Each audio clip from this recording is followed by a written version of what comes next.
तो दोस्तों एक तरफ है बॉलीवुड के किंग यानी कि उदित नारायण और दूसरे तरफ है दोस्तों अपना पावर स्टार यानी सुरों के सम्राट पवन सिंह, जो कि दोस्तों अपने सुरों से लगातार मतलब सभी के दिल में राज करते हैं भैया।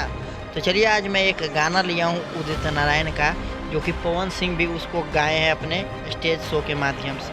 जी हाँ दोस्तों, तो चलिए मैं आपको दोनों गाना सुनाता हूँ बारी बारी से। अब आपको डिसाइड करना है कि कौन सा गाना आपको ज़्यादा पसंद आया, किस सिंगर का गाना आपको ज़्यादा पसंद आया। तो सबसे पहले हम बात करते हैं उदित नारायण का, तो उसका गाना कुछ ये रहा। मेरी रूह को चैन दे प्यार दे।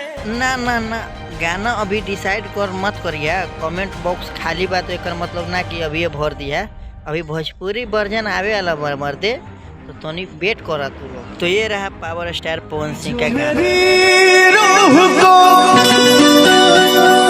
चैन दे प्यार दे, वो खुशी बन गए हो तुम, जिंदगी बन गए हो तुम। अब आप लोग डिसाइड कीजिए कि कौन सा गाना आपको अच्छा लगा है।